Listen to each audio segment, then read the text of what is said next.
Testing, testing. Let's see.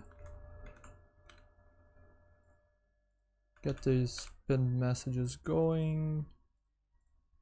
Then need to check my OBS is working. Okay. Twitch is good. YouTube is good. Let me test the chat. Okay, it's working. Everything should be working now. Good. Okay. Close this so my PC doesn't crash. Pen is working. Alrighty. Where do I want to start? Actually, I have no idea. Probably with just games from yesterday. Sunball. This was a bad game. What about this one loss that we had? I remember this one. Yeah. Okay. No good losses to review.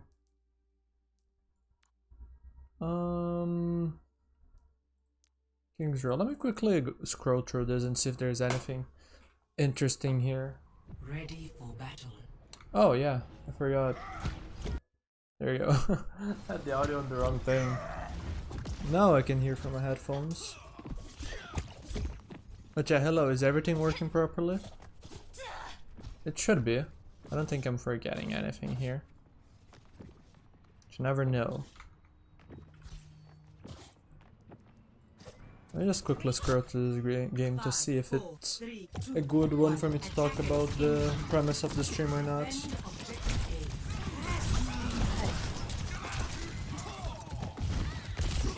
In the meantime, I just wait for people to join the stream.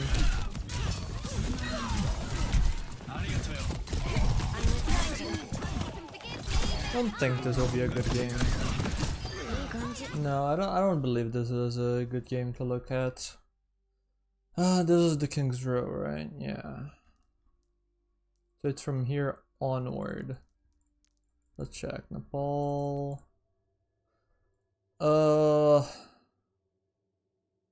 Could maybe look at that one. I don't believe this is a great one. Ready for battle. Yeah. Are we live? I haven't seen any messages. I guess I've seen now a message from Stream Elements bot. Thanks, Stream Elements. No dropped frames, which is good.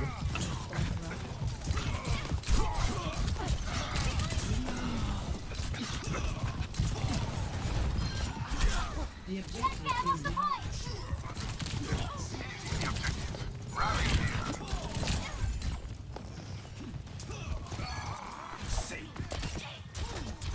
But yeah, since I don't have my stream managers open, someone's gonna have to tell me if there's when there's like over 10 people watching. I want to start when more people are here. For the time being, I'm just looking for the best examples to talk about the premise of the stream, which for those that are curious is gonna be adaptation. Talking about this a bit on my Discord server, and I decided might as well just jump on stream and talk a little bit about this topic.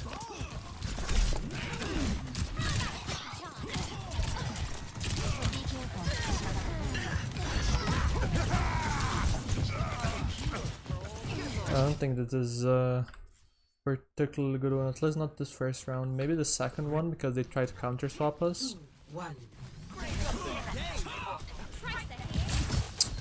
This first fight, my team doesn't walk.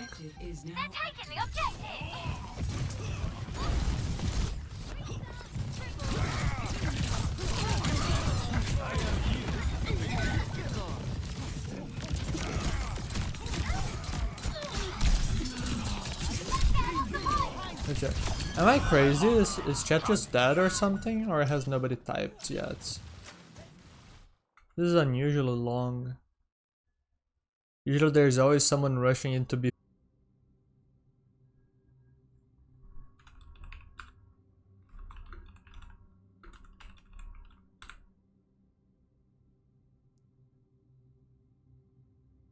Okay.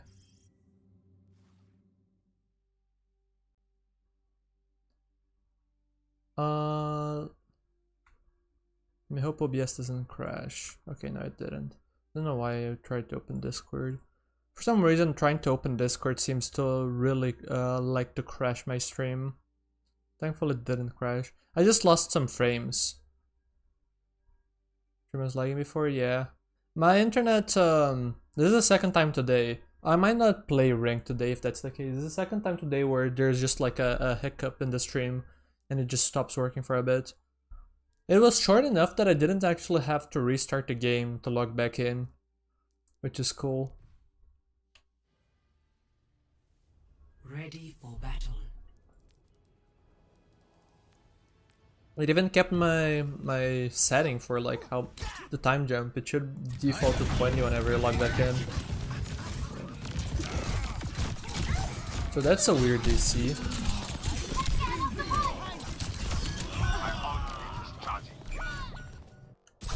I think I'm gonna have to look at another VOD. I don't think this is the greatest. I have one VOD that I know is very good for this. I was just wondering if there are others that I could look at, maybe. Yeah, I'll just I guess we can just scroll through this. It's like less than minutes left.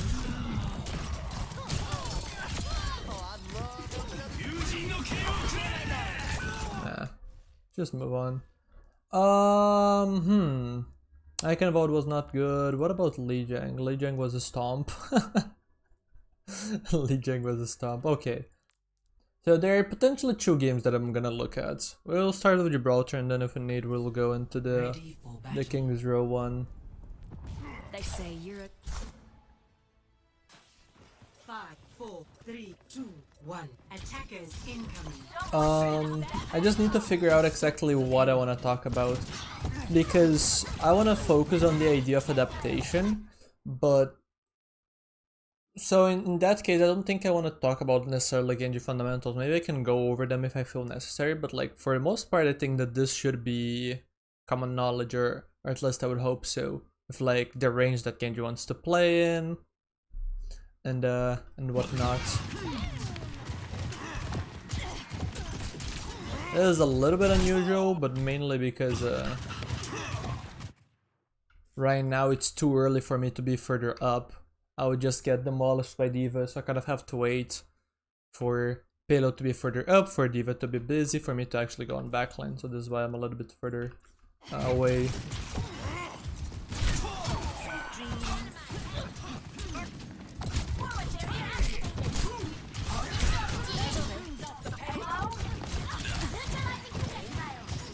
But I guess that this is already a good example of what I wanted to talk about.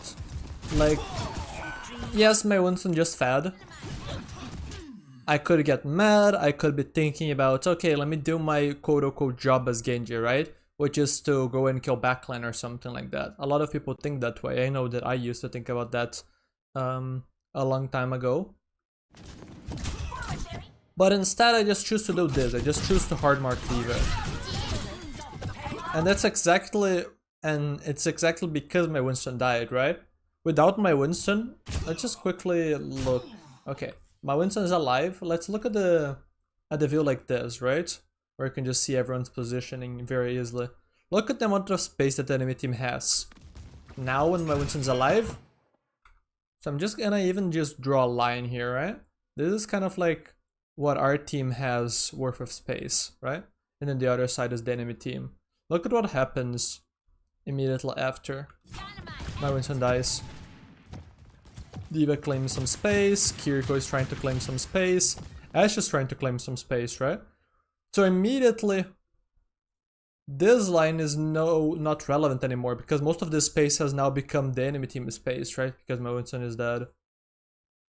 So this is exactly why I stopped thinking about, okay, maybe I'm gonna set up for backline, and also my positioning here It's kind of like waiting for one of the players to actually either walk close under, right, like the Ashe was doing, or maybe Ashe to coach gun up top, then I dash her, force her out. But with my Winston dead, we're just gonna bleed space. So realistically, I'm not gonna get any opportunities for kills. So I just see that and I'm like, okay, I'm gonna do whatever I can as I walk back. Ideally trying to hold as much space as possible. I don't want them to take infinite space. So I just shoot D.Va, and this causes D.Va to actually not take this high ground. I force the D.Va to drop, right? I now immediately after drop here, since I noticed that the enemy team is not too far pushed up yet, and I contest payload, delaying here as well. All this because I want my Winston. Where is the Winston? Here, right? I want my Winston to come back, and once my Winston comes back, I can like think again about setting myself up for backline plays and whatnot. So now I have successfully maintained our team some space, essentially. I did not feed late, I did not AFK and do nothing, right? I just did as much as I could in the moment, right? So I took in the information, and this is the core of what adaptation really is, right? You take in information, and then you'll make the best decisions based on that information.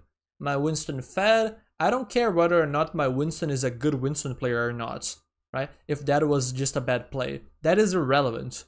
That is a play that happens, so I must consider that, right? That is one of the pieces of information that I have for the circumstance, and just figure out what the best approach is. And I found it. And with that, we've got to maintain some space. So now my team still has some space here, and heck, my Ashe might even be able to coach a gun up top here and have some relevant sidelines or something. Or my Ashe might be able to coach a gun up top here and not be immediately contested by D.Va because D.Va is too far away. She did not get to hold a further forward position because I was marking her. And so because of all of this, we actually ended up managing to survive this. This is similar. Winston dies, there Ana died, we also killed D.Va, but the fight's not won yet, right? We have traded 2 for 2, and now I don't have my deflect yet. I could be rushing things here, maybe going for the Ashe or something, but I don't really have the resources to go for a play there. So we have time, the payload still has to push, I have my supports alive, I can play this low. So I dash towards the mini, I wait. Contribute as I can, but more importantly I'm just waiting for my cooldowns. Ashe moves up trying to do something, and I'm just gonna be able to destroy her up close. Also I just choked there, I should have killed her on my own. But even then, even with me misplaying that, we managed to do it, which probably wouldn't have happened if I actually just dove the Ashe there without deflects. Because I realized that we could wait in that circumstance, as scary as it was. So far it's basically just like the exact details of how I'm adapting and everything is not the relevant stuff that I really want people to take away from this. What I want is like the core flow of take in information. Let me do this way, and then use that information to make good decisions, right? The more of this that you have, the better this will be, essentially, right? So gather more information, you can use that information for better and better decisions, essentially. This is the core of what I want people to understand. Are there any questions so far?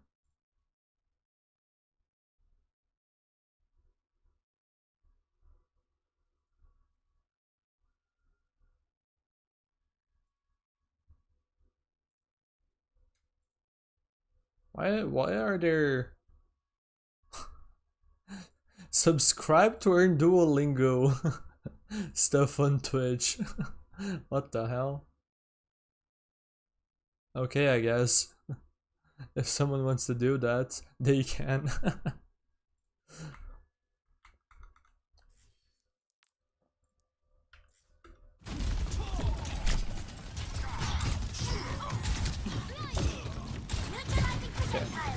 Again, D.Va is taking some space. Backline is trying to take space, but they're a little bit far back. Tracer is below, and if my Tracer wasn't here, I would be marking her. But because I saw my Tracer was here, I was like, I'm not gonna bother. I could be maybe focusing here. Maybe I could even using a term that some coaches like in team environments, overloading. I could overload this duel, transforming it from a 1v1 into a 2v1, right? But I didn't find it to be worth it. I think that this is just like fine. They're just fighting to maintain space right now. They're not doing anything relevant. And I know that they're not doing anything relevant because I can see their positions. This Ashe does not have any relevant sideline. Look at this POV, by the way. Look at this POV. What can this Ashe see?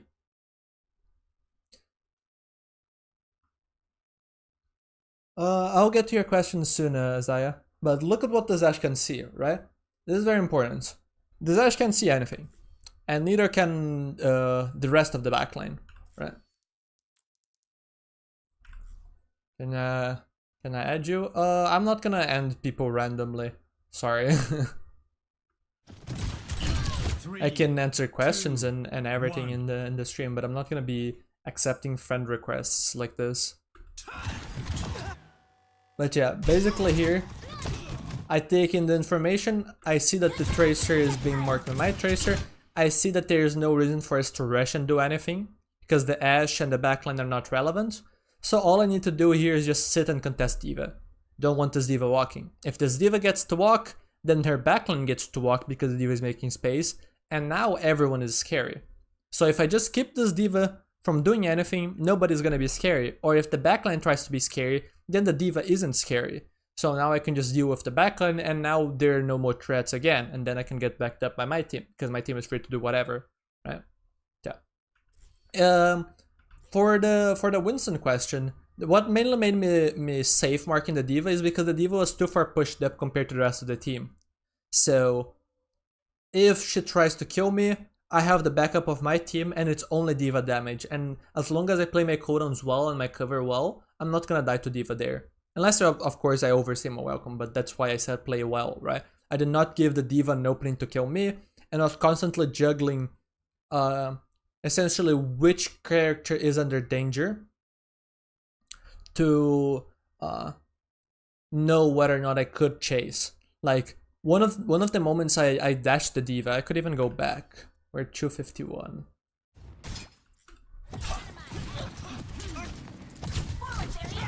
Like here, this D.Va has no cooldowns. I'm close to cooldowns, I have Wu Yang pockets. So I can quickly bully her. This D.Va now almost has no armor. So I can do this, I have my deflect to disengage, this D.Va has no mobility to chase. And she's half HP.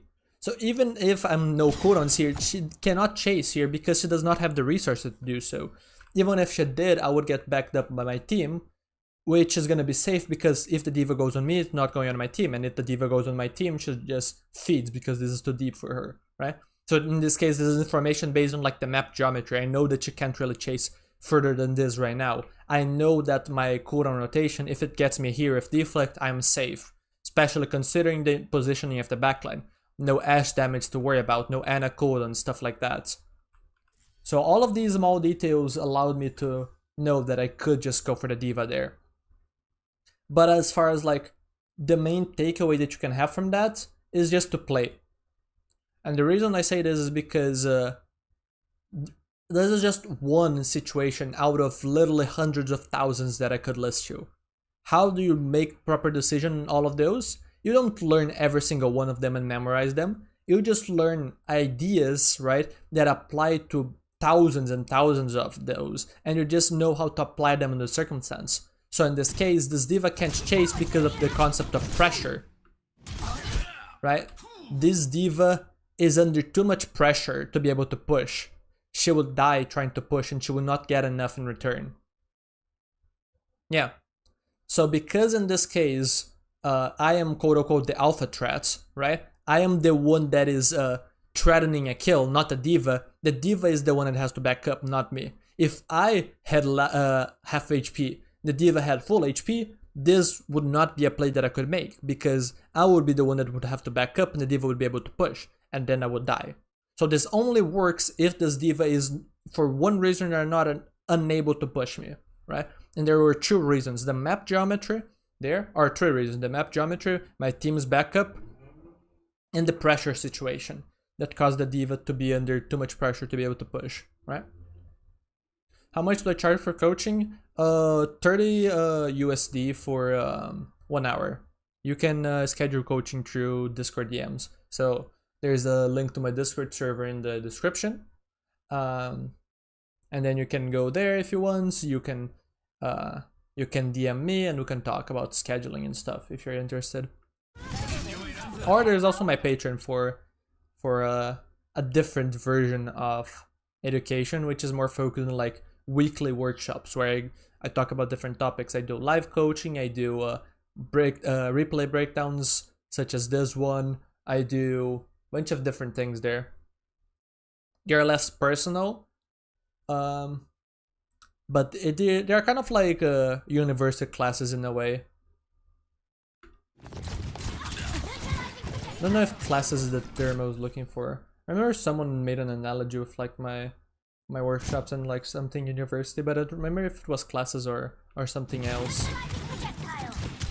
3, 2, 1. Oh yeah, here I was planning to Nanoblade. I was mainly, oh yeah, this is interesting.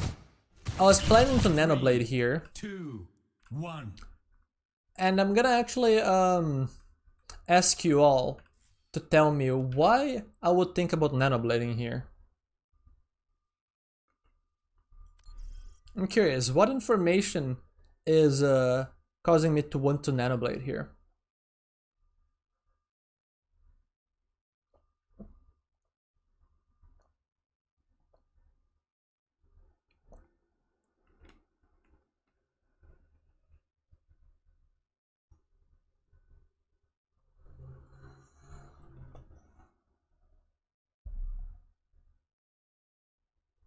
You would not Nanoblade there?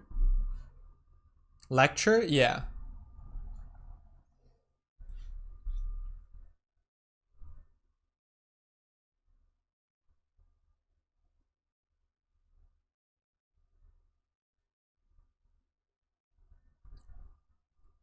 Try to figure out why the force holds. I mean, yes, but that's not the reason why I'm Nanoblading, or I would like the Nanoblade here.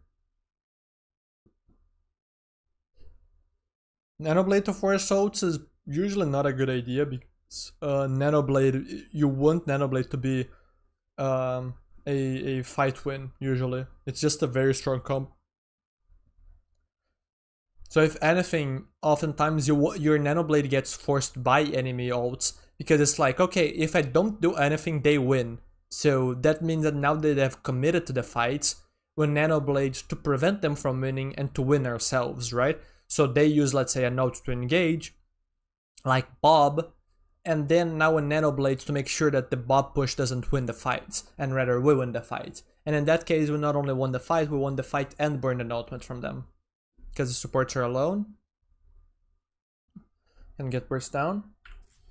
Interesting points, but not exactly it. And one of the things that I just said makes this counterintuitive, because I just talked about, okay, my tracer is marking their tracer over here, I'm marking the D.Va, and remember when we were looking at the POVs of the backline and how they didn't have any sightlines? The enemy team is doing literally nothing right now. In theory, there is no reason to make any sort of move.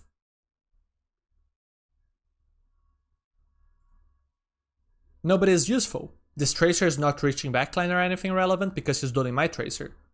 D.Va is not doing anything relevant because she's being marked by me. Backline is not doing anything relevant because they're not in position yet. So in theory, there is no trigger for a Nanoblade.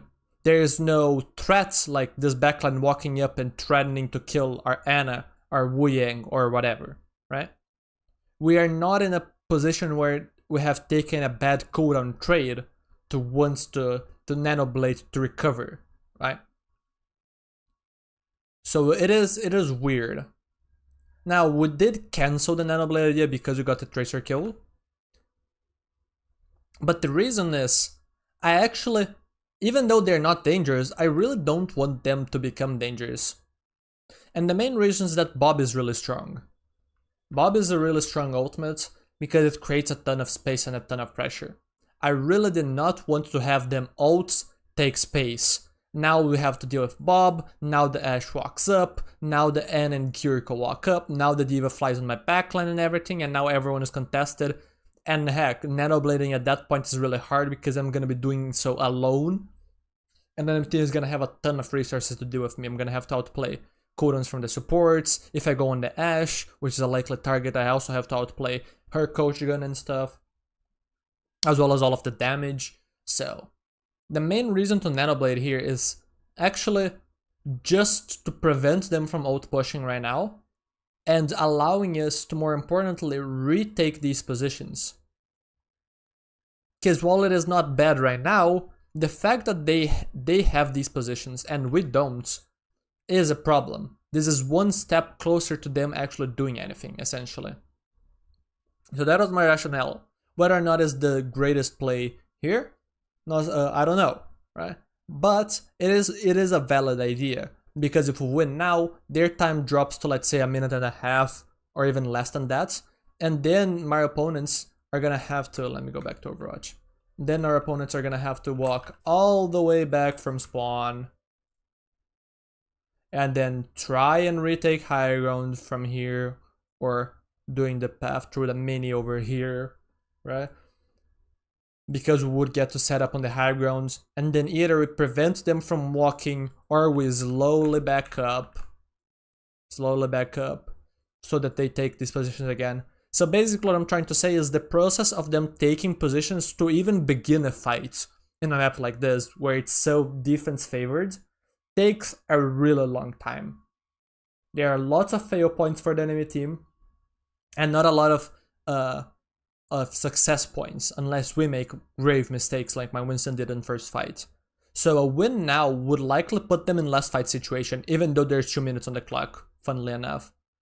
So that could cause their ult push to be really scary, or not really scary, really either premature or weak, because they're not set up properly, or because they're panicking because they have a little time so they don't set up their ults properly.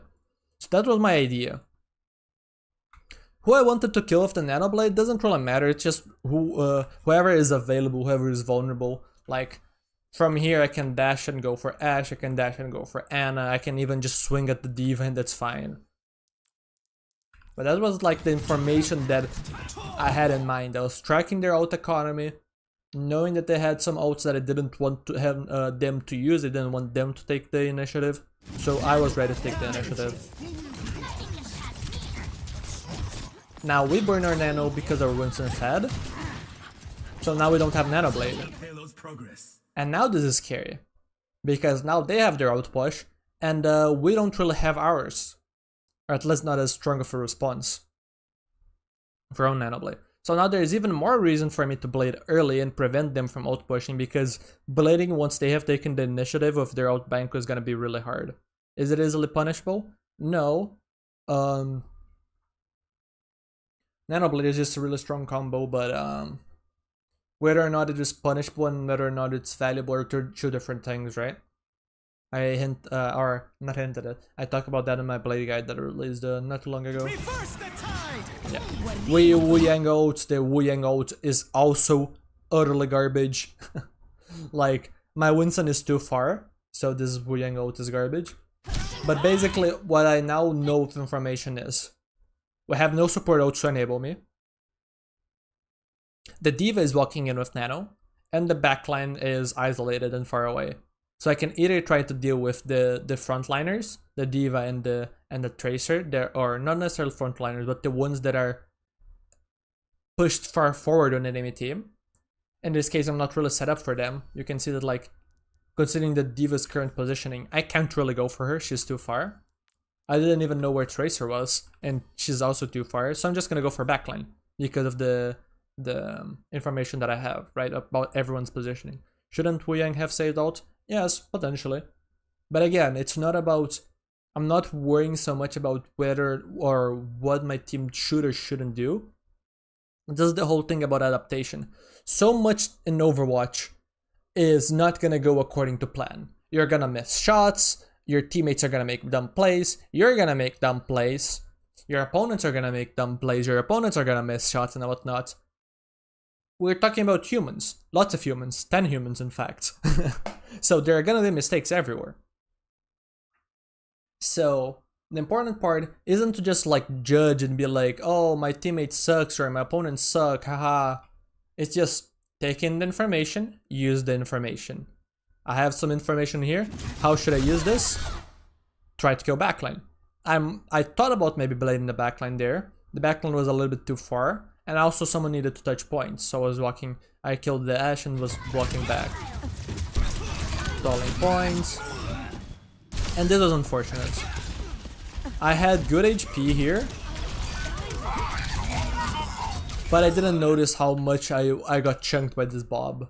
I ended up tunneling a little bit on the D.Va, and more importantly, the boop caused me to take 100 damage from this Bob. Like, if I have HP here, with the kills that we got on their backline, and the fact that the most of their forward push was gone now, with like Bob almost expiring, D.Va losing most of her HP and stuff, I could blade and clean this up and win. But because it took too much damage, I just died. Like, if I'm alive here, we just win because I have blade. Which is a shame.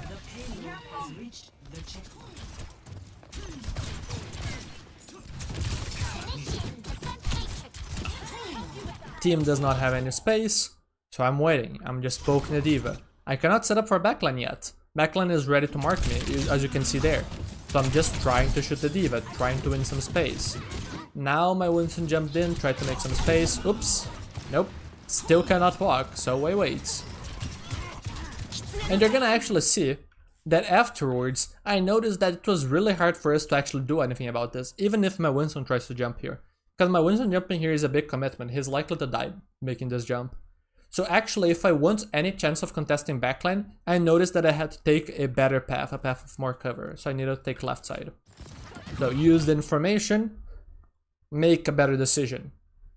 And I do. So now I can threaten backline.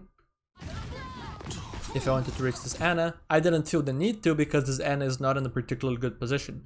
And I also didn't feel the need to necessarily gamble on a 1v1 there. Especially when I have Blade available, and Blade can be a massive factor in this fight.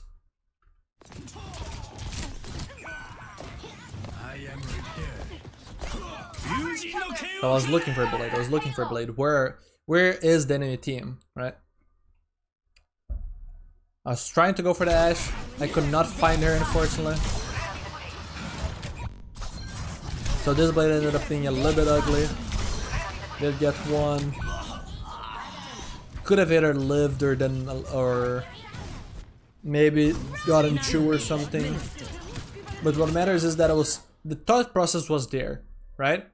I had good ideas of like trying to close the gap on backline, the importance of Blade in that fight, looking for the relevant information to Blade, which is enemy positions, and then blading when I thought it was good enough, and then making the play, and it ended up being enough.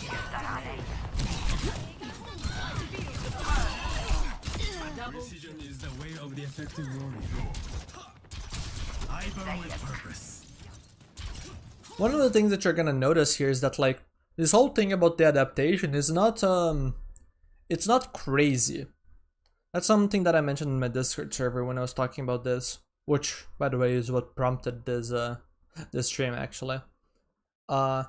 People think about adaptation as being like something, okay, the enemy team just fully counter swapped me, so now I need to completely shift my playstyle to something different, right? Yes and no. A lot of adaptation is much more subtle. So it's like, okay, now their D.Va took a bit of space. How does that change my approach? Maybe I need to be a little bit more cautious, or maybe I need to change my positioning slightly, or whatever. Those are the small things that are very important. It's not usually gonna be like a big fundamental shift. It's just a small, the adaptation that matters the most is a bunch of small details, essentially.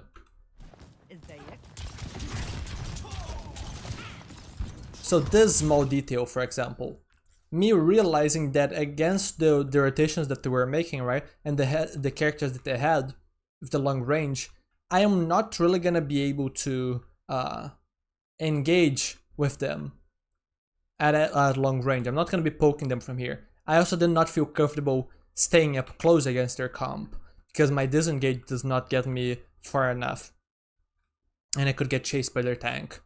So I realized that the best approach for me was here, because this avoids their poke damage and puts me in position to engage them in close range whenever they want to push.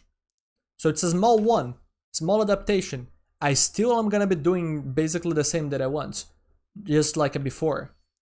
I still want to close the gap here, just like I was trying here. It's just that here, for me to close the gap, I kind of have to wait for these players to not look at me for a long time or for my tech to engage, and that wasn't possible. Here, I'm much more self-sufficient because the map does the job for me because of the cover. 60 seconds remaining. So I'm waiting, and now look at this. This is perfect, right? This entire backline is really scared of me because I'm so strong up close. I end up fumbling, but you can see how the backline immediately walks backwards. They're scared. They're scared of me, so they're running. And if I hit my shots, the Ashe should have died in Chu. Had to run away from the Bob. But I did what I could in this situation. Now I'm waiting, gathering information. Okay, I have my resources, backline is isolated and whatnot. I'm in good position, so I'm just gonna die. Double kill. 30 seconds. So a very small detail changed so much, right? Just a slight positioning shift. Not a playstyle adjustment or anything, just a small positional shift based on where my opponents were positioning. That's it. And same thing here. I don't think I can hold close, so I'm not gonna hold close. I'm gonna try to avoid poke damage for the most part. That there, the soldier was bad. And I'm gonna try and set up my close range.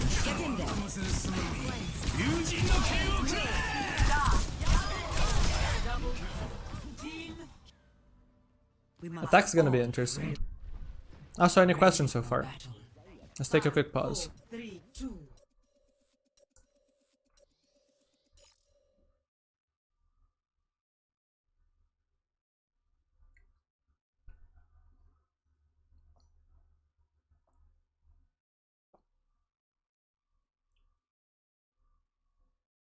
But yeah, something that you all might be noticing is that a lot of the information that I'm trying to gather is filtered, right? There's so much information around us, but we don't need all of that information. We're just looking for specific information based on our needs. So for Genji, my need a lot of the times is to close the gap. That's how I achieve most of my value. So how do I achieve close range? Okay, I need my opponents to, or I need a path to get me close most of the time. You can dash engage at times, but oftentimes you should be looking for how to close the gap through a flank or something. So a lot of the information that I'm looking for is where is an empty path towards the enemy team. So I'm already filtering so much noise. And by the way, this is something that everyone does. Have you ever walked out of spawn this way? I bet you haven't, because this is irrelevant. But this way, you know that the enemy team is going to be somewhere this way, right? Now, if they are contesting this way, I'm not be able to use this flank. But if they aren't, then I can use this flank. Relevant information, right? So we filter the information that we want based on our needs. Okay. Ashe is annoying. Ooh, and is contesting the flank.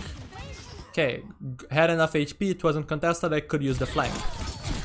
Did not execute well enough, and arguably that was mistimed. I did not use the information of like my team still being a little bit far back, my Winston not being in and whatnot, so everyone could turn at me immediately. Right, so that was mistimed.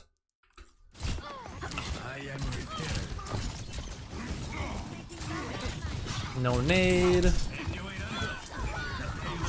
My team is dying, back up.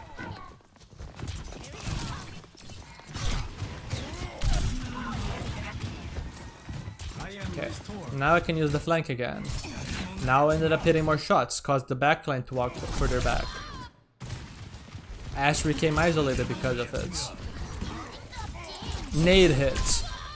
So this was just a snap decision. I didn't have deflect.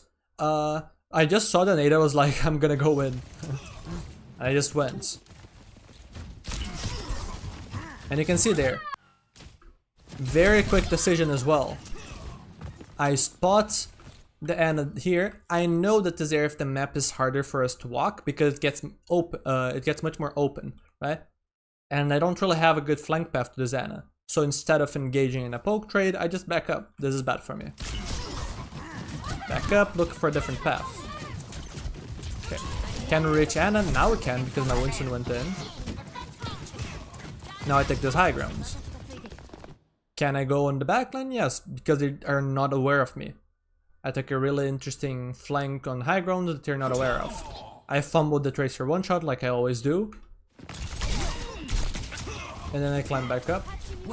And I now need to reassess the situation. What is happening? Where are my targets? What can I do? I get nanoed out dash, which is a shame. Backline is somehow completely gone from there. My Winston was there and now Ana is 20 meters away, which is a shame. Somehow lose this fight, which is unfortunate. I could have just died here and just reset. I wanted to keep my setup. So I had to take a really slow approach. Because they were watching me for so long. Now my Winston is in, now I'm kind of allowed to walk. Bob is in, so it's unlikely to make something happen. So I'm just waiting. And there we go.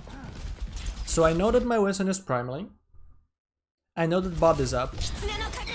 So it's gonna be hard to push in first points. But if I drop behind on second point, I might be able to do something. Find the Nash. This fight's very important because if we win it with cap, a lot of cooldowns have already been traded because fighting has been happening for a long time. So all very relevant information. So I know about where to go, when to go, and what to do when I go. And that leads me to a 3k, basically. And so I cap first.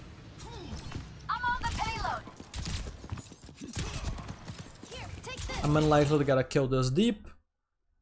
Because the enemy team is gonna have backup and I'm not. So I'm just gonna hold space.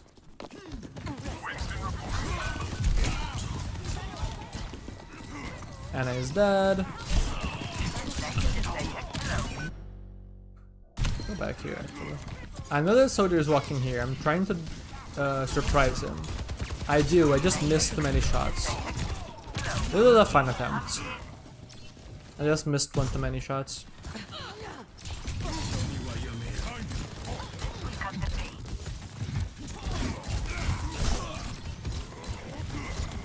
And here, this is interesting. I want to take space. I walk a bit. I see that my team is not walking because the soldier is zoning them. So I'm kind of playing alone here. I'm being very careful. Very careful to avoid the Winston, avoid damage. And I do commit here because this Winston can't really chase me here. He does not have primal, he will die if he chases me. Because I will get heal pockets. So I'm using the knowledge of where everyone is positioned to know that this dash here is safe. And it puts me in safety as well, because I was in the middle of nowhere. Now I walk because my Winston was walking. That gives me an opportunity to take space without being contested. Now I can maybe contest the soldier, who is isolated in the high ground. We take the space, nice. Now I wait, I have no dash. Use the verticality, threaten a kill. Now everyone knows that I'm here, I have no deflect. So what am I gonna do? I'm not gonna push. Unless of course my Winston jumps in which case I can. But otherwise I would just flank left. Nano Winston can't do anything about that because of the range, backline is too far, can't do anything. So I just choke. And now my team is dead. So now there I could either back up or I could try to get an exit pick or something. But again, you can see how I'm filtering the information, trying to find the relevance stuff that's gonna allow me to make the plays that I want to on Genji, right? So when can I take space? When can I go for kills? And whatnot. Oh yeah, here I just misplayed. I cleared the Tracer, I tunnel a little bit on the Winston. Did not notice Diana was there. If I knew Diana was there, I'd just go on her. She's very isolated. Yeah, that was a big misplay by me. You in my sights. 60 seconds remaining.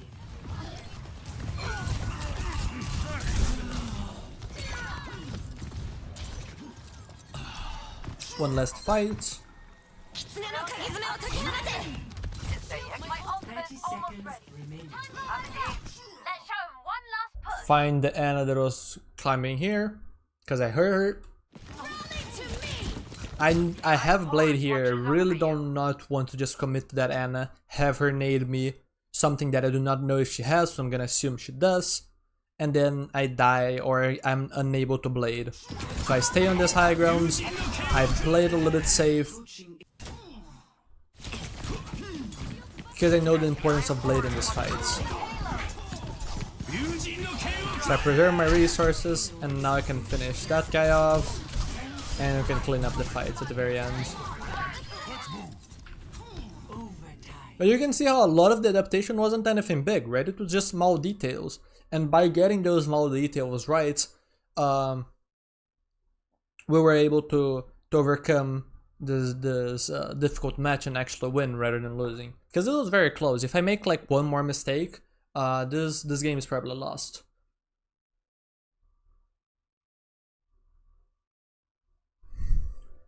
But yeah, any questions about this game?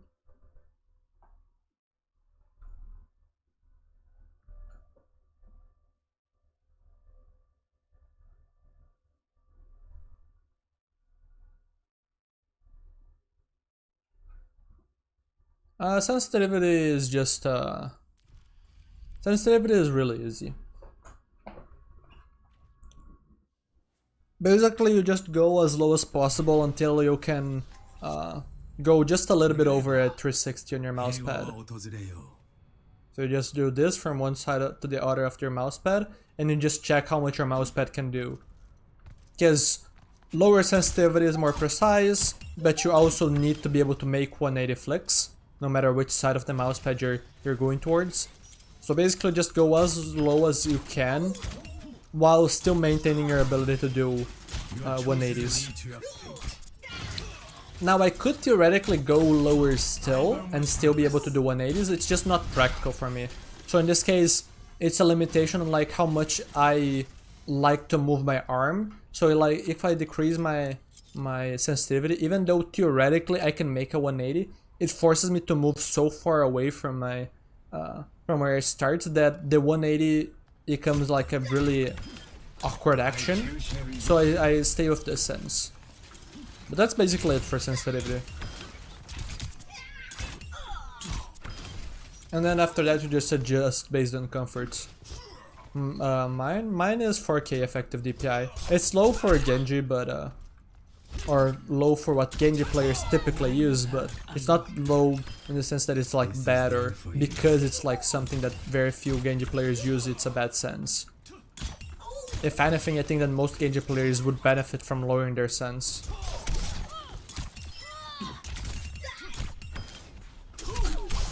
Double kill. What perks to pick and why? I would say Dragon's Thirst and Meditation are safe. Let me just give me 4 seconds. They're safe, they're strong. Blade Twisting sucks. Everyone that picks it is picking it either because of enjoyment or because they simply do not understand the value of meditation, which is fine. But it's just a suboptimal pick. There are gonna be pros that pick it, that doesn't mean that it is right. Pros make bad decisions, especially when it comes to perk usage or even just like comps. A lot of pro players, for example, love to copy or or even just teams. It's very common with teams. Copying other teams' strategies because it works for them, but they're not good enough, right? They don't have the reps in to actually be able to make a specific comp work. So they copy it and they fail. Players, and this is just kind of like human nature. People copy other people.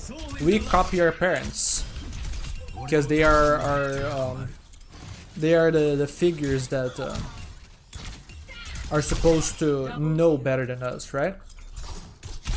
So a lot of the people that we interact with the most are the ones that we're gonna copy the most behaviors from. So copying is natural to humans and to a lot of species in general.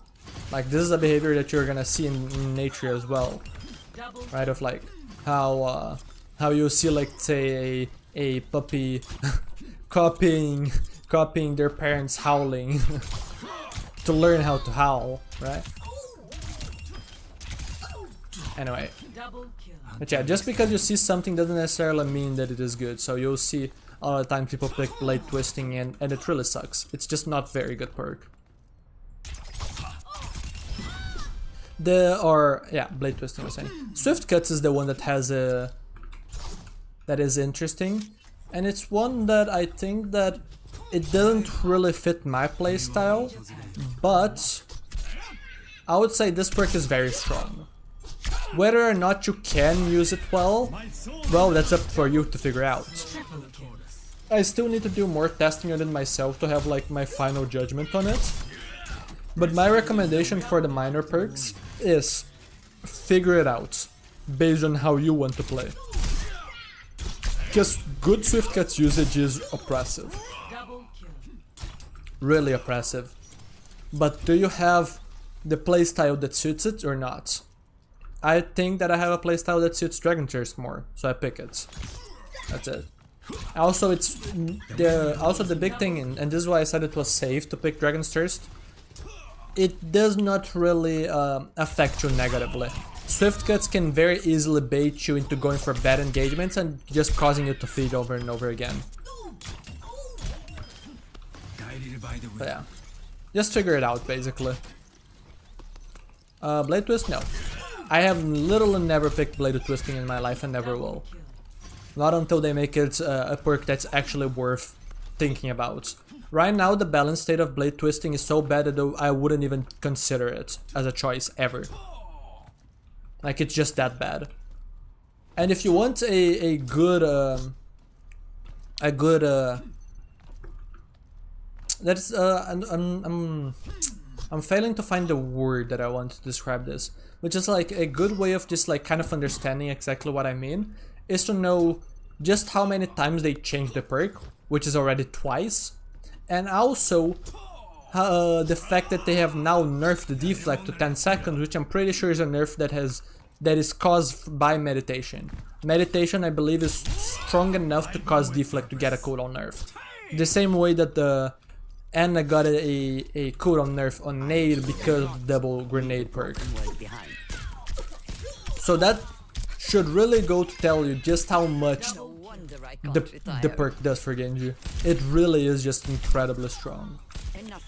So even if you don't understand it, just from like seeing the kind of evidence around us, you can kind of know that, like, yeah, Blade Twisting still has a long way to go and meditation is arguably still really strong.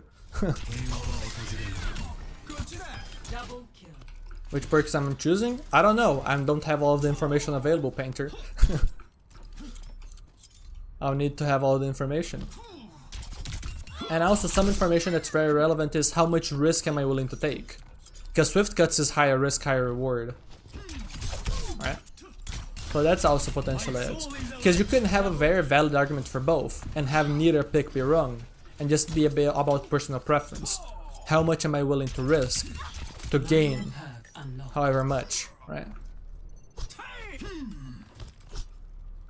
Chose one of the 2 minor perks? Nope. Nope. Because Genji has 3 perks that are very good and 1 incredibly trash perk. It does not matter which way you swap Genji perks around, Blade Twisting should never be picked. Literally never. It is that bad.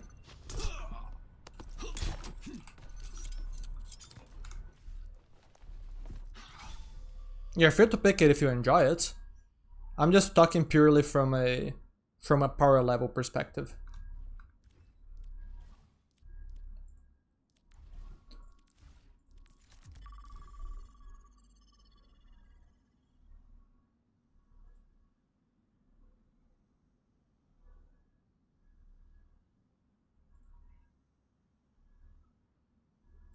Okay, I'll do one thing real quick. Now, if I do this, this, yes, okay, good.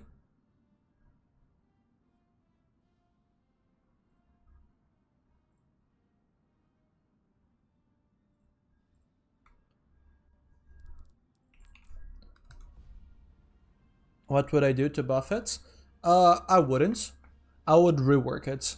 I think it is fundamentally flawed as a concept. Because even if it is strong, it's redundant, so it is not worth picking. Or it becomes so strong, in fact, that despite the bad design, you should pick it, which is also just bad. So regardless of which path you take with the perk, it's just bad design. Just bad for the game. I think that yes, this is something that I've talked about. I don't remember in how many videos, I think 1 or 2, about like maybe adding this either into Genji's default kit or as a perk to like refund shurikens and dash usage. It's probably still not very good, but at least it's much more enjoyable than the current version. And much more balanceable too.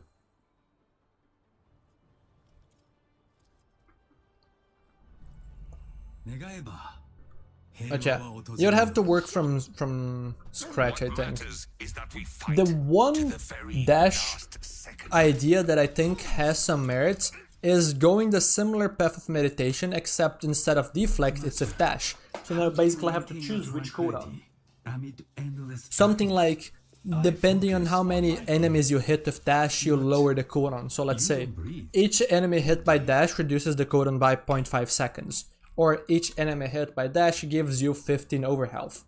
Those would be 2 more interesting paths to take it that would probably be more balanceable. Although you would have to be careful of the overhealth one, especially if dash resets. But those are already starting from a better design idea, essentially.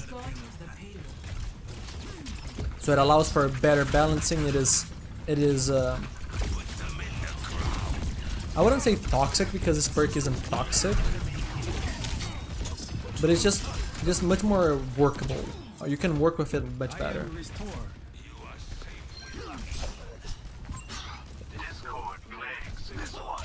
Just gonna play a bit. I wanna not talk as much because I already talked so much, so I wanna rest my voice a bit.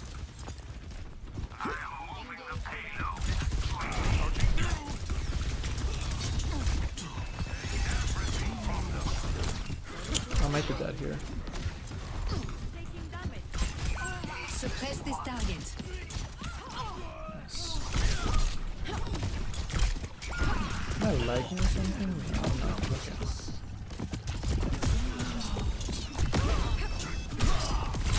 I'm dead.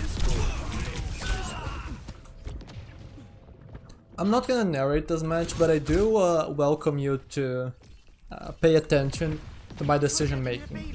And basically the main ones. When am I closing the gap? Right? How am I closing the gap? Those are the main 2 ones. So just as a freebie here, closing the gap through a flank. This timing was bad because my tank is not engaged. My team is too far back, right?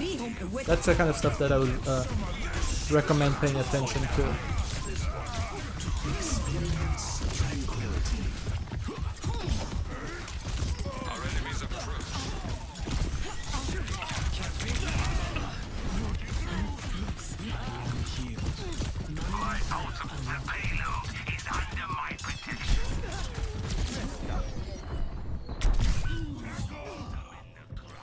Sensitivity again? Not really, no, because sensitivity is... It really is just what I said, there isn't anything more. You lower your sense until you can do just barely a 360 across your entire mousepad. And after that you adjust based on comforts.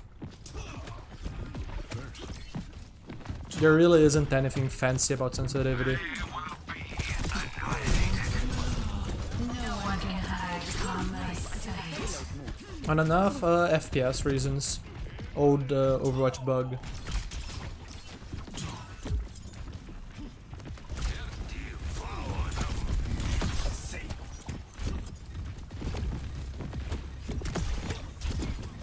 Much better.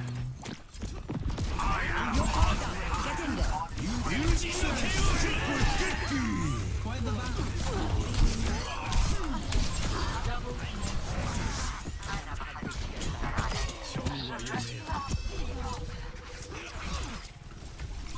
Engage this enemy.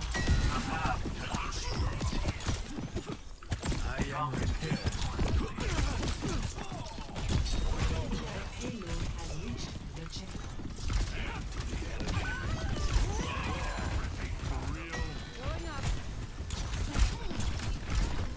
Clear the payload.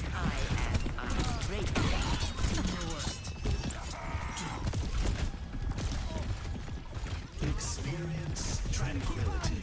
Devour them. No Vanguard! We're moving to wicked.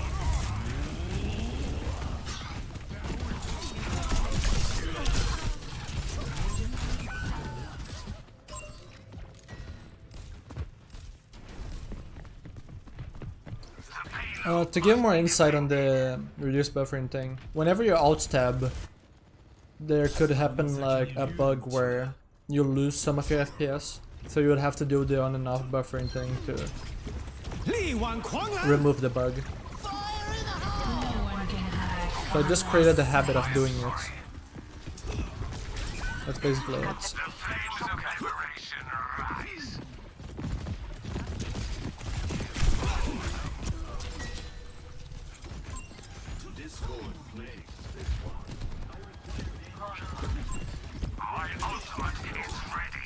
Payload secured.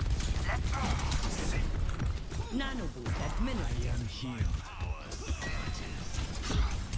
أنا ما حدش يقدر عليا.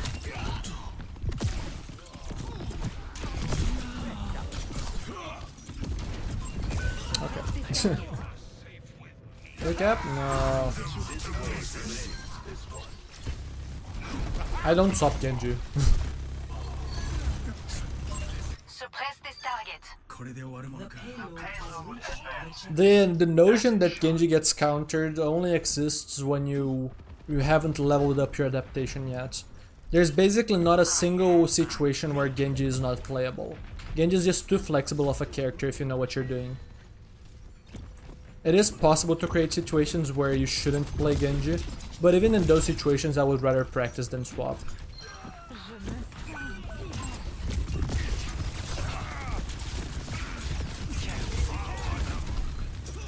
Take this.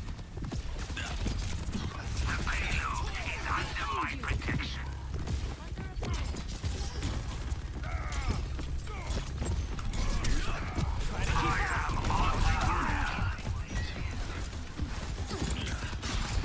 My ultimate is ready. 力挽狂澜。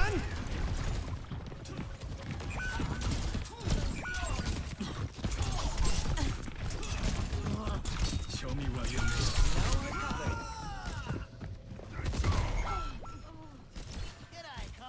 Team kill. Get the payload on its way. Our lives are short. Will you share yours with me? Annihilation will come.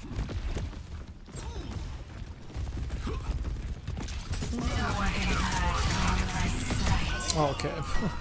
I don't know how I got hit by so many Wu-Yang primaries, but I guess I did. As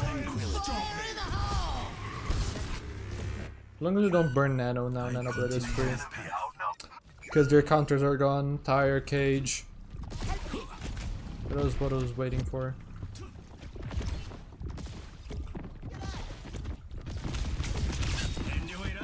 Zarya, ready for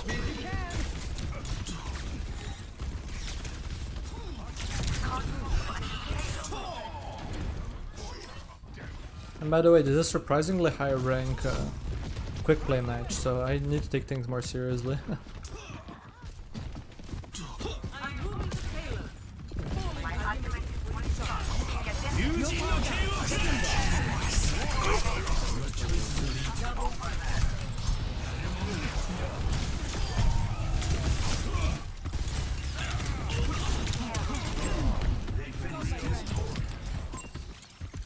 The payload is approaching its destination. Double victory.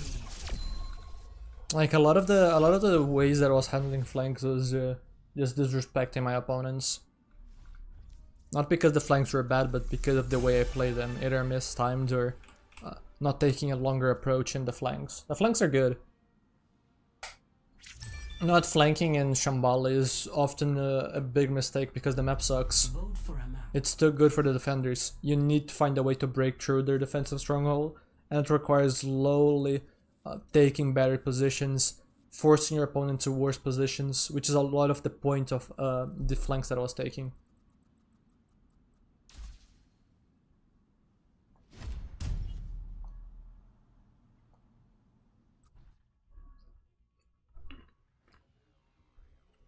If you have seen the video that I have pinned in the chats,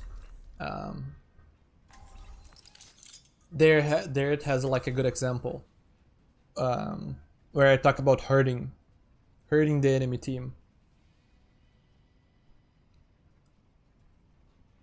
Also, one quick thing, since this stream's topic is adaptation, right? The main thing that I'm gonna be doing here in this map, I already have some very good information. I'm playing Junkertown. That's no reason to be I'm likely to play versus long-range characters. My setups in this map aren't great because I know the map geometry. So a lot of what I'm gonna be doing is just playing to deny enemy positions. Especially because I'm on defense. Once there are situations on defense that you wanna be the one pushing into enemy territory and going for kills, but oftentimes the 80% or something like that of the time on defense you're gonna be spending preventing the enemy team from doing things, like holding space and marking players. 5. So I'm gonna be kind of holding this right side most likely, and just kind of preventing a Widow or a Hanzo for taking the side lane. Stop the payload. Push them back.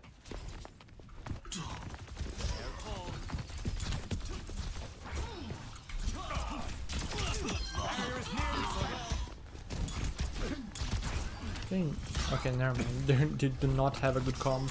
What are they doing with this comp? This comp sucks. I think I am now in a very low rank lobby. And as I say that, I feed because I'm disrespecting my opponents. Okay. Let me take this seriously. One of the main ways to know if it's like a higher or low rank lobby is just checking the amount of Mercy players or Life Weavers in the lobby, or Moras even. The fact that that there are 2 Mercy players and 1 Life Weaver in the lobby kind of goes to show that this shouldn't really be all that high rank, because the characters don't scale very well into high rank. Why do their comp sucks? Their comp has no range and the characters are not very good for the map. So either Genji or Reaper is fine, just both at the same time creates a really big range weakness. The supports have no damage outputs, so I can literally just walk into this guy and there's nothing they can do. We can literally just walk around in this open map and not be punished because there's basically no offense. There's no ranged pressure from either the tank or the DPS, and the supports provide no damage. Just look at the damage my Wu Yang has done versus their supports.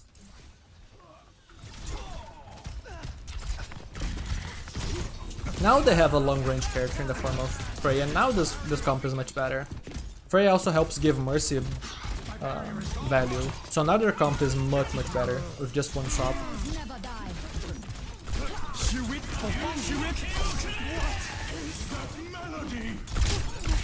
Okay, I need to stop playing around so much. Thank you. Yeah, she's watching that side lane.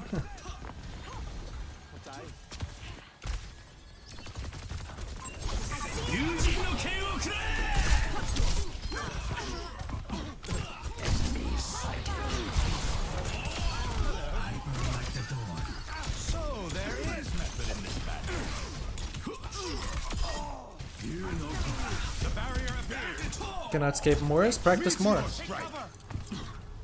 That's it. There are a million different tips, but mainly just practice. Learn what you're doing wrong. Learn the nuances of the matchup.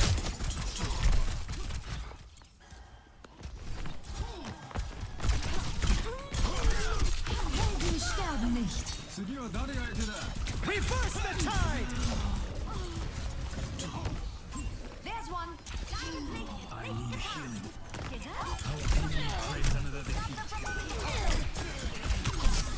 Nu Vangada! We're outnumbered. Careful. Hey.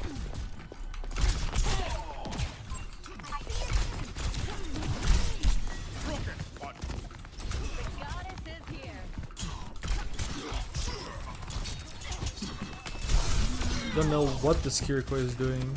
I think that this Kiriko is not the same rank as everyone else. And I know this is quick play, but quick play has MMR. I also don't think that this Genji is very high ranked either. His movement is bad. 60 seconds remaining.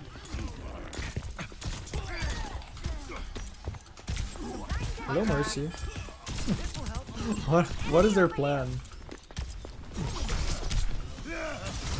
Dying is their plan, I guess. I'm just gonna do this. What is that melody? Show me what you're made of.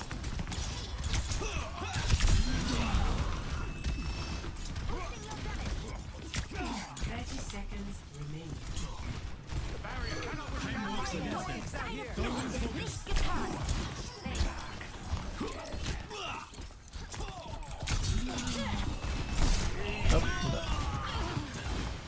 Yujin no ken wo kure!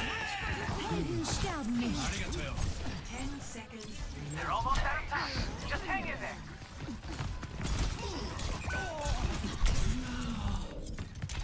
Come on. 狐の鍵爪を解き放て Reverse the tide! Ah. Can I please end this game? Please, team, clutch this. I know I fab. Okay, good. Come on, get out. Arigato. Yujin no ken wo kure!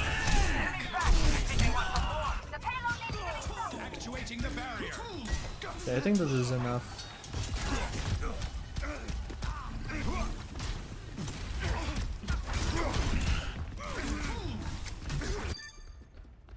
Fine. Okay. Challenge. This match was a meme. Am I not going to play ranked? Not right now. I had 2 internet DCs earlier, so I don't know if I want to risk it. Especially not when I'm I guess it's not gonna show here because it shows top 500. But I'm GM Chu on both damage and tank. So I would rather not throw any matches because of internet issues this close to champ.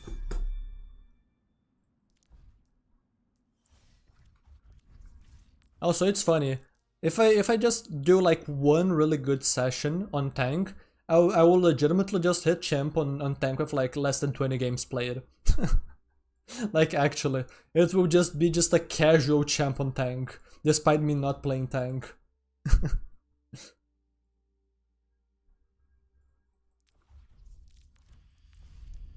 Ball is genuinely oppressive in the right hands. Low key, Ball is currently incredibly broken. The only thing that's keeping Ball in check is players sucking. Like actually, if everyone that knew how to play Ball were the only players that actually played Ball, Ball will have like an 80% win rate. Yeah, that is an exaggeration, but like I'm not kidding when I say that Ball is incredibly broken.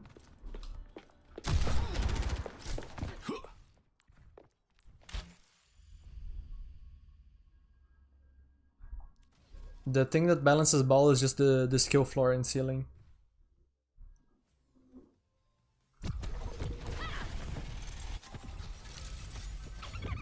Like a lot of players can't even swing around. They don't understand how ball movement works. So that's already a big skill check for a very core part of their value on this character. But the big thing that makes Ball so hard to balance is the fact that you just have such insane mobility. Like, look what I'm able to do in this map. What other character can do this? Right? Mobility is almost always in whatever competitive scenario, right? Or strategic scenario, combat scenario, whatever you want. Power. Because mobility offers choice. And we just talked earlier about just like the importance of information and how more information lets you make better choices, right? Well, it's the same thing with like mobility. Mobility gives you more choices because you can be more places, you can do more things. So you can position yourself better, you can choose what to do more. And on top of that, Ball just has insane utility in the form of boops and just like the pile drive has insane damage, survivability. Ball just has basically everything. I don't ban anyone. I think banning is a crutch. Banning will slowly make the community worse at the game. And arguably can make the balance worse, because it allows the devs to leave certain characters the way that they are, instead of having to hotfix some changes. Like for example, a lot of people are banning Hog and Zarya because those characters are currently strong and are not necessarily effortless, but they give you much more reward for the amount of skill that you need, which is not very good. Oh, so I'm in quick play, right? So but yeah, like if you have a Hog player that always bans Ana, then this Hog player is using bans as a crutch because he never learns how to play Hog into Ana, right? Because he never has to face Ana. So banning is not a great choice if you want to improve as a player. It can be great if you're trying to have fun, but if you're just trying to improve, banning is actively bad for your growth, because you should be dealing with your hardest situations and trying to overcome them and learn how to play in those situations.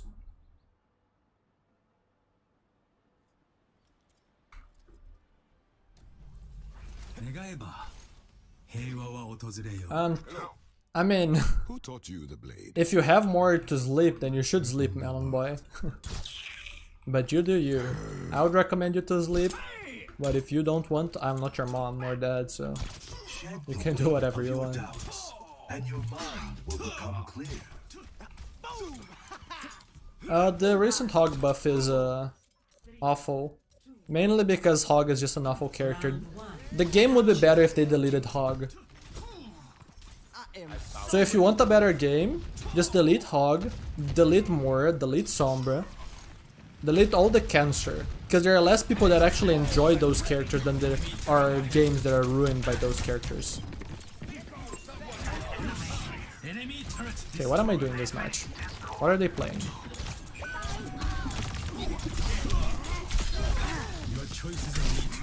We're gonna res.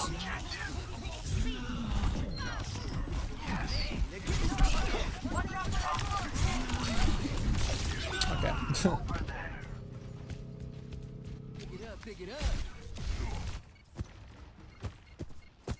Spotted a turret. I'm taking the objective. Our point is under attack. You remember that, sir? They need. I'm at the objective. Anyone else coming? Much better. Check. Enemy turret ahead.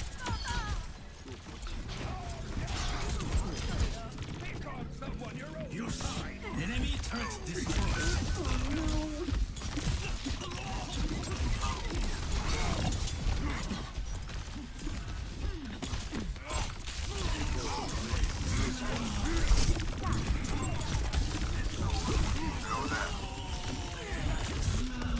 This is bad. I'm bleeding too much HP. Why do you feel that she's poorly designed? She ruins the games like you talked about. If you do not know how to play versus Moira as a Genji, your game is ruined just because they swapped one character. She puts 1/10 of your effort and she hard counters you. That's why. She's just not a well-designed character for many reasons. One of those being the main ones. Justice reign on me.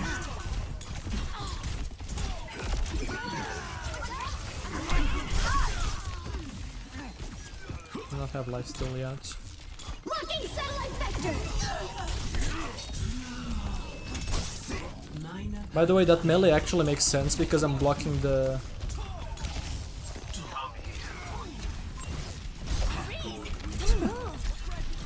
That melee actually saves me because it blocked his melee. Or that deflect. Burn like the dawn. So no, it's not dumb to deflect into Winston or Zarya if you know what you're doing. And against Zarya you can block a right click that does over 100 damage, for example. Turret ahead. My apologies.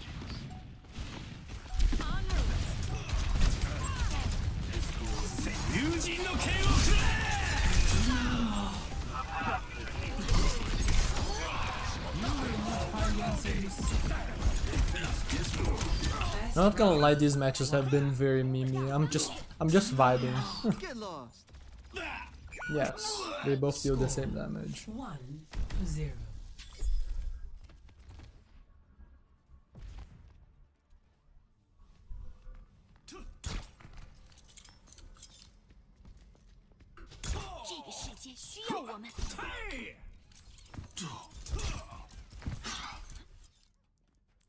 Yeah, I'm not gonna queue ranked right now.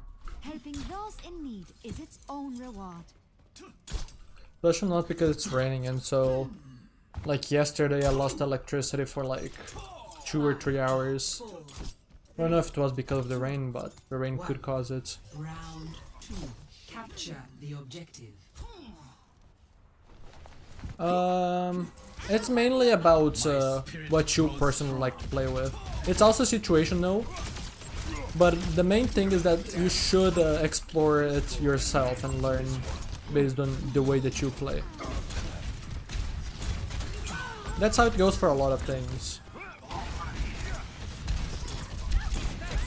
Like, should I be doing this? No, but I want to. So I am fighting the Pharah. You know?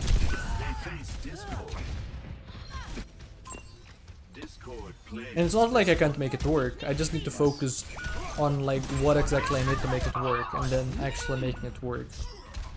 So, how should I position, when to time the play, and then hitting the shots. You know?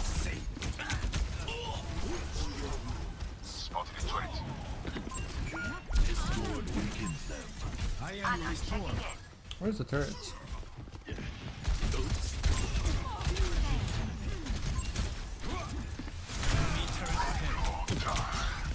Okay, there we go.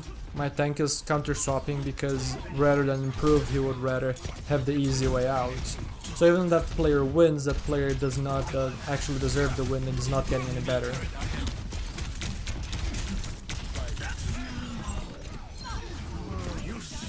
Enemy turrets destroyed.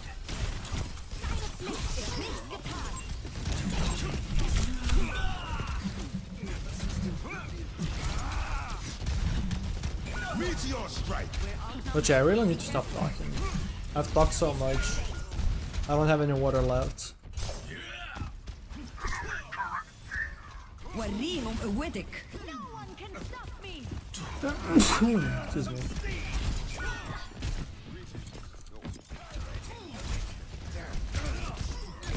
It's hot, but it's also like the humidity is really high. It's so annoying. So it's like, I don't know. Like sweating is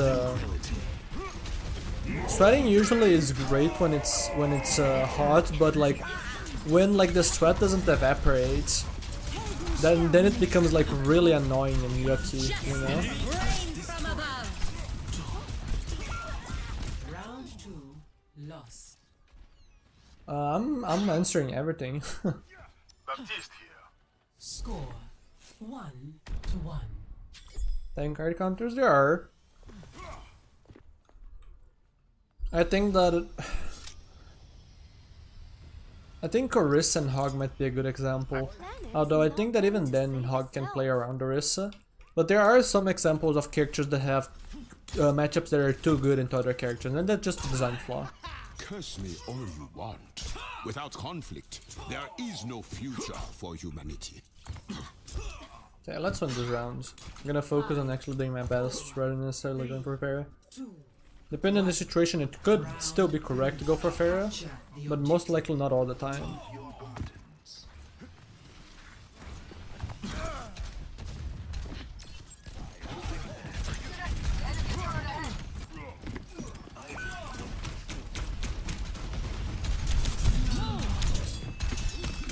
Fringe.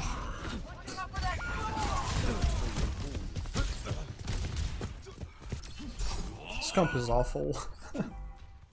The objective is They're now attacking the active. objective. Check.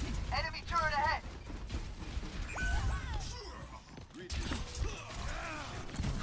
Behind you. Who else wants a piece of this objective? Watch out for that turret. Discord. The name's Cassie. Discord plays this one. Over here. Enemy turret ahead. Where's the turret? Oh. Freaking garbage, man. I'm on the point. Enemy turret destroyed. Major pack unlocked.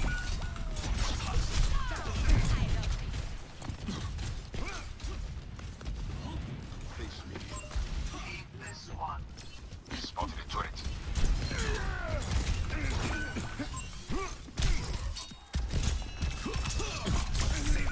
Oh, I'm dead there. Yeah, this match just sucks. Have Lucio Zen. For the most time we have not had a hit scan. Check. Enemy turret People are ahead. feeding left and right.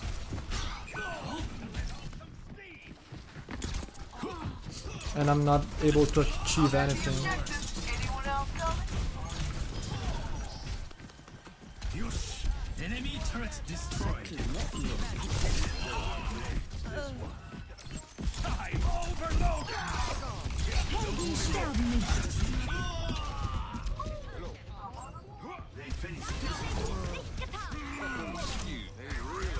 I know through this fight. Honestly, better that we just live this match already rather than suffer. This is very unfun. Release your suffering. This feels like people tryharding against a bunch of people just trying to have fun. Like we're just running the worst comp ever and they're running for a Mercy on this map.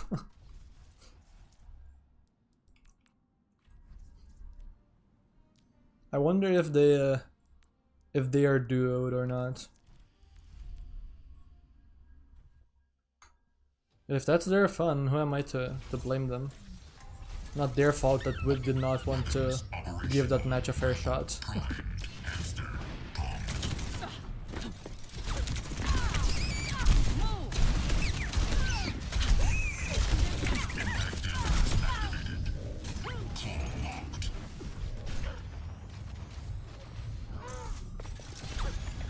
Gyroscopic harness activated. Clear impact area. Watch your head. Hit me.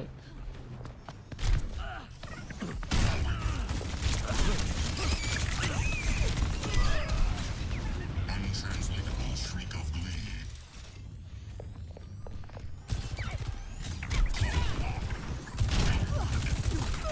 Weapons free. And cheaters? I haven't ran into one for a long time, I think. And if I have, they have just played so bad that I've not noticed.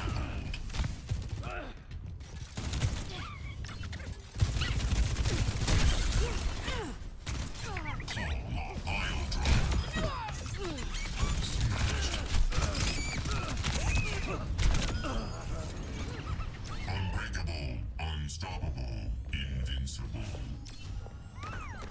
It begins.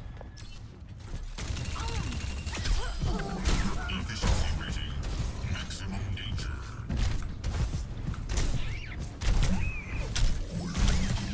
Impact dampers activated. Rain rocket. Repairs complete. Anchored. Oops. Rolling.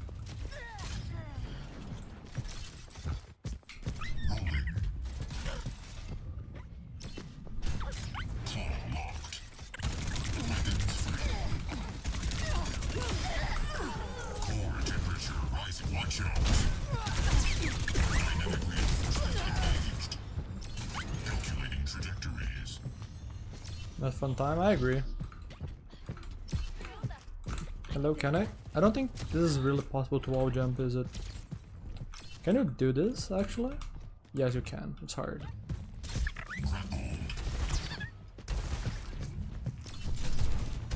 Aw. I wanted to book this guy off. Landing. Taking the lead.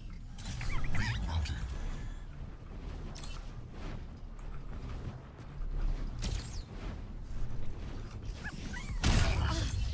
Impact dampeners activated. Anchored. Ball movement is very fun. Just so satisfying to string together good movements. Maintaining momentum and stuff like this. Like, it's surprising how much you can maintain momentum. Like, even there, I should not be going this fast still. After going around into so many, like, closed areas. Or, yeah, that's the word I'm looking for. Enclosed area.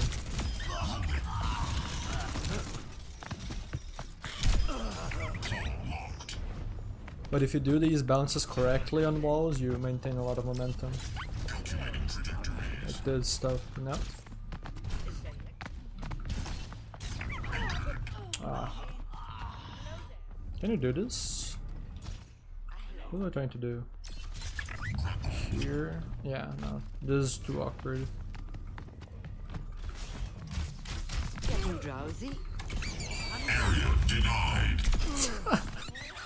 Boom. Going down. Calculating trajectory. Genji's worst map? I don't think so. Vote for your map. These maps all suck. And yes, I'm saying King's Row sucks. Because it does!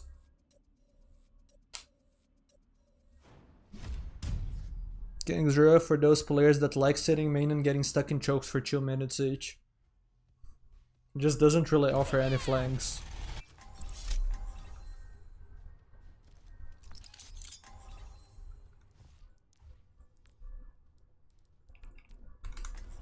King's Row love is propaganda.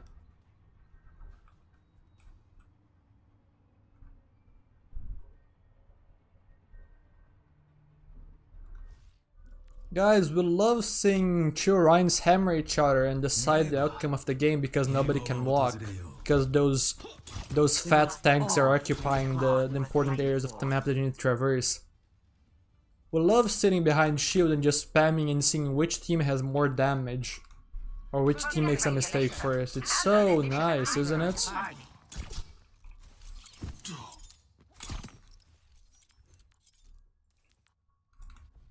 Greetings.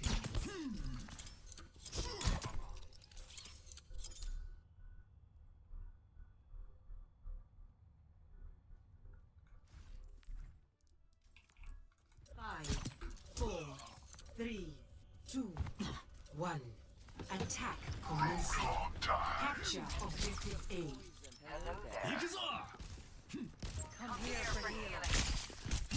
What's happening? Where is their tank? Okay, it's ball. Makes sense. Enemies left here. Enemy over here. Enemy located. Claiming the objective. Right. Enemy here. Eyes on target. I understand. I see a hostile. There's a test subject. You cannot. Enemy over here. Double. Might be dead here. Also, did you guys see the hit going through my deflect? That's because of ping. On his screen, I was appearing on an angle that deflect doesn't hit because my movement is delayed. There's a test subject.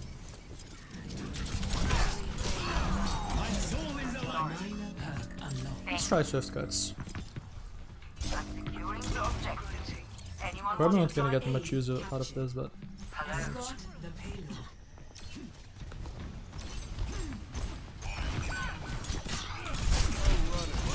But yeah, you see that, for example? Like my dash, I clicked it, it didn't go off, and it rubber bands on my screen. That's ping. enemy located. Hello there. That was just the AoE. That was not ping. Moragwitch. Hello. Mistakes will always precede victory. Much obliged. And now this ball is being countered by Hog because they don't know how to avoid the Hog. Eyes on a target. And now they might stop off. Or maybe not. My Hog is just standing main and taking a bazillion damage. Enemy in sight. Show me what you're made of. Sorry. My apologies. Straight. We must ensure the payload progress. My ultimate is ready to be unleashed. There's a test subject. You're powered up. Destroy. Okay, then I guess I'm trying to force Trank. Yes. Pass into the iris. Much better. My ultimate is ready. Surrender to my will.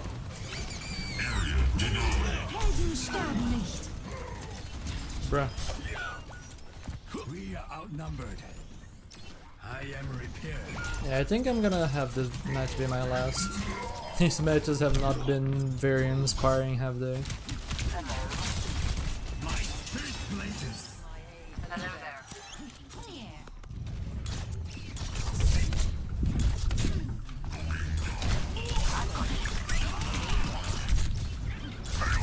Yeah. Oh, I was gonna deflect it too late. They might actually res the ball because I died. You cannot escape. Greetings. Yeah. Expect the hello. But that was good Swift Cuts usage. Because the Swift Cuts there allows me to chain dash resets, making me deal more damage and helping me avoid damage from all the movement that I'm forcing through him. Right? Just 180, 180, 180. Ball constantly has to readjust. And then also allowing me to chase. I'm sorry. Hearing me, yeah. I'm just vibing. Just playing, checking my internet. That's really all I'm doing. Finally, a Yes. real challenge. Thanks. This perk is good. It can be good into a lot of things. My ultimate ability is charging. Depends just on the circumstance. I haven't played around with it enough to like truly say.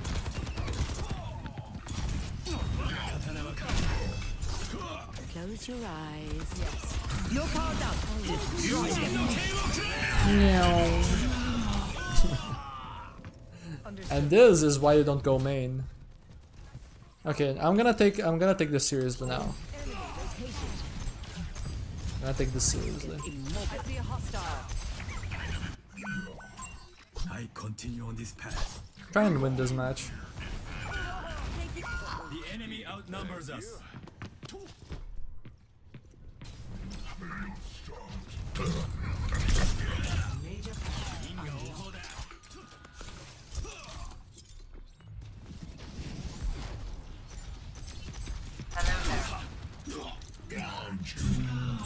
Enemy in sight. Enemy slept here.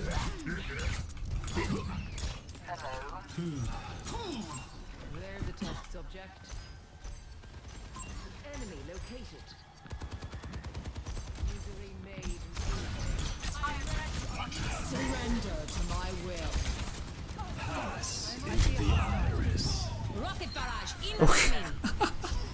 That guy just got hate crimes. Eyes on a target. There's the test subject.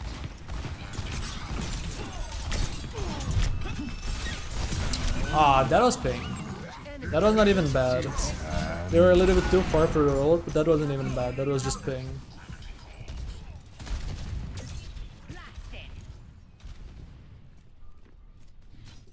What's up? Mistakes will always precede victory.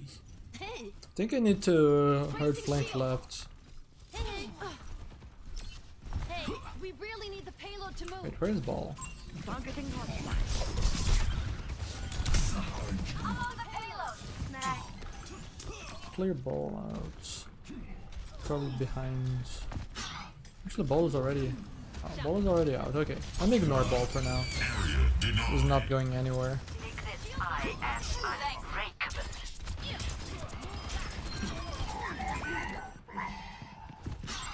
Enemy over here.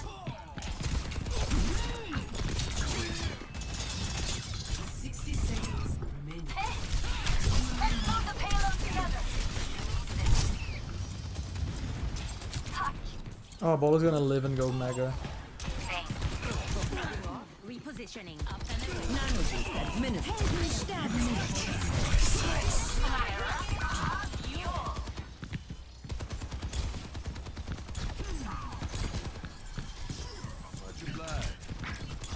on fire. Come on, try me. 30 seconds remaining. Let's go. We're almost. Ah, this is awkward. I'm not gonna be able to do anything. Unloading scrap. I need to hope my team lives here. Copy that.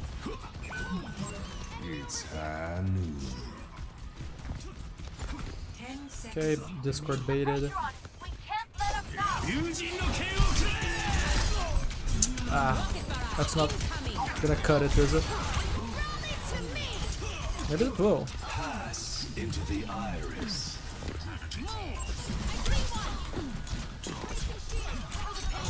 We're moving out. Over here. Repositioning. Okay, this is criminal. Is my Pharah shooting the ball at all or something? I am restored. Okay, GG's, my Pharah did not shoot ball.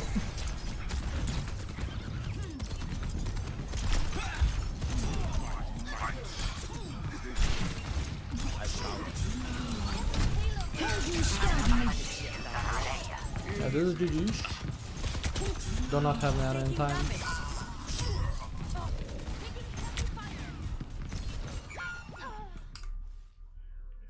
This isn't so with target. We don't think about targets, we think about positions. Philo has a good video on it. Yeah. I wanna win a match. That match was unfun. I wanna win a match before I leave.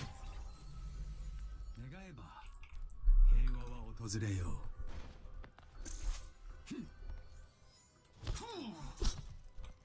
But yeah, great map design, am I right?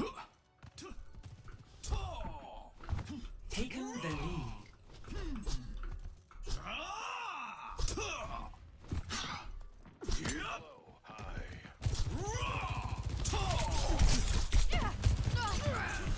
But yeah, as I said, like, there's very little opportunity for me to use Swift Cuts. If I had the Dragon's Thirst, I could have carried that match. Taken the lead. That I could have gotten like a 4k there at the end, capture second points. Which I couldn't really do with Swift Cuts.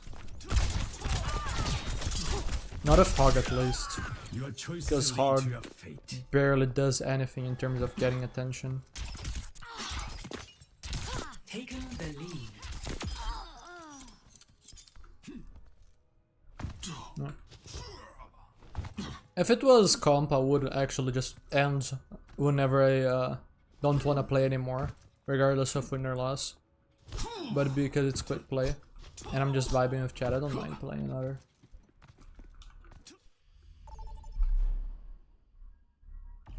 Choose your map. Trash, trash, and trash.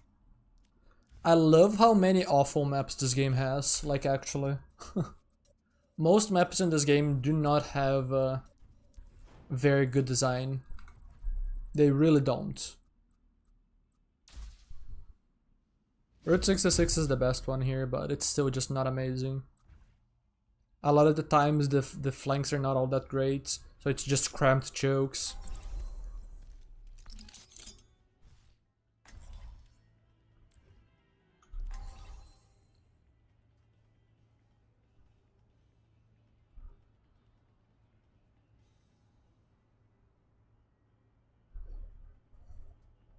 Unfortunately, one of the best maps in this game is locked behind not an amazing mode, which is Suravasa. But to be fair, I don't really love most game modes in Overwatch. Like I have critiques for basically every mode in this game. That doesn't make the game unenjoyable, it just means that like it's hard. Game design is hard. Like other creations? Like when Escort or Hybrid suck, they really suck. Because you don't even capture first point, or you are snowballing and then you get screwed because the end of third point is just so defense favored that it serves as a great equalizer and things like that. The developers don't play the game, they do. Overwatch developers do a really good job. It's just developing a game like this should be impossible. The fact that we have the game in the current state is honestly a miracle.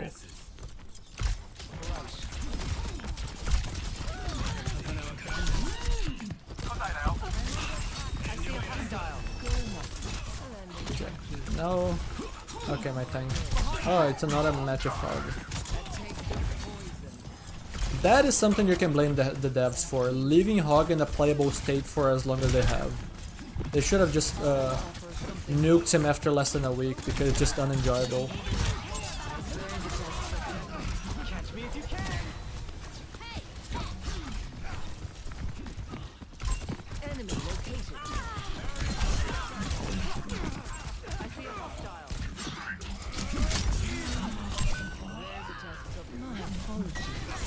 Because look at the game that we're trying to balance. It's a game that has a jumping monkey, a wrecking ball, a sniper, someone that permanently flies, someone that can teleport through walls. It's just like you have so many ridiculous hero identities that realistically it shouldn't mesh all that well together. You shouldn't, like, it's so wild to think that a game like this can even be remotely balanced with just how insanely different each character is. I see a hostile. Here they come.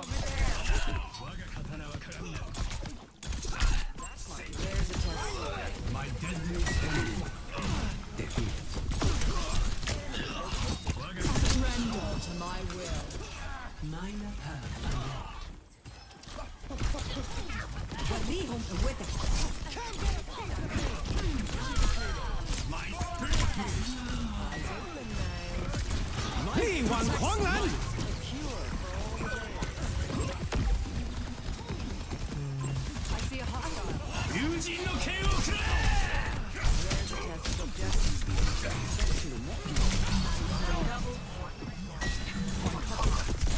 Enemy located. Yes. Bonus. There. Hello there.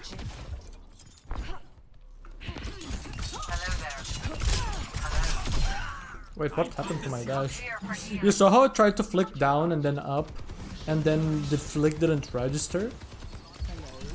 I have never had the dash bug happen on this map. I don't know. I don't know if that was because I mistimed it or the camera actually just I flicked up and then it went back down. I would have to look at the VODs to know.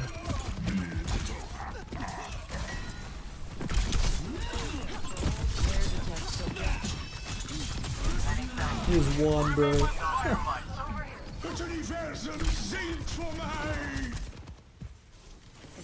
For the parch. Hello. Greetings. Enemy located.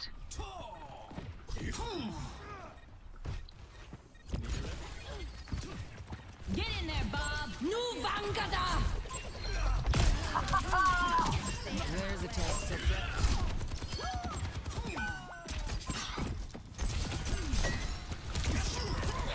I've got you in my sights. Hyper like the door.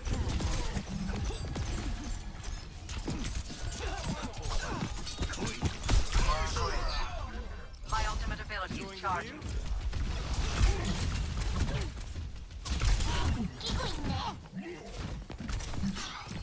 My ultimate ability is charging. Enemy located. The payload has reached the checkpoint.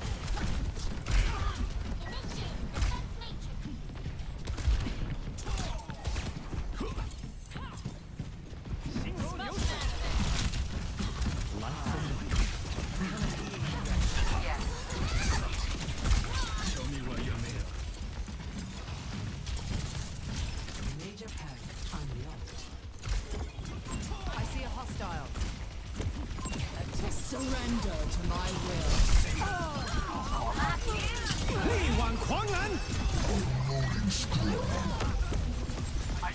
Life protects life.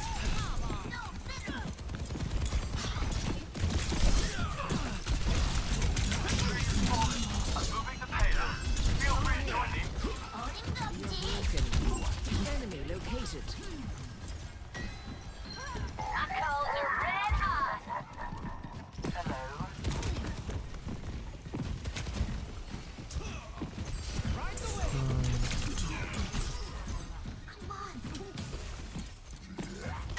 Morgwitch. I see a hostile. There's a test subject. Get in there, Bob. The payload is approaching its destination. Burn with me.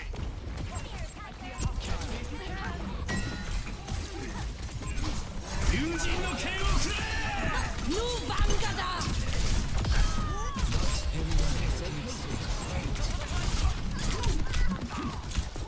I see a hostile. Double Push the payload. test subject. Thanos snapped the entire enemy team. Stay out of my way. Arigato. Over there. Bruh. Unassailable, bro. Victory. I have. It's just my videos take a while to make. This is the problem.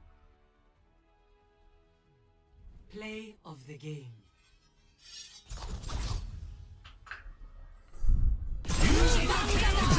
This poor Freya thinking she can counter me with the ults.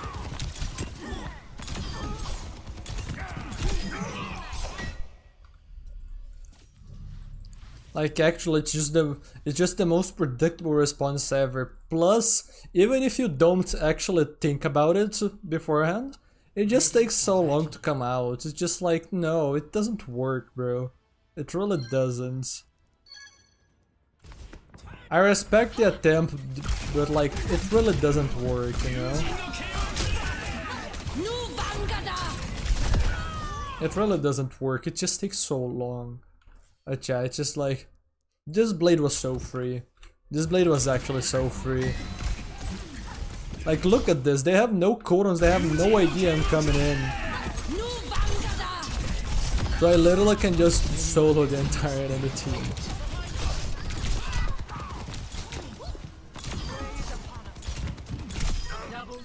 Like, actually just solo the entire enemy team. Stay out of my I mean, way. not literally, but yeah. Arigato.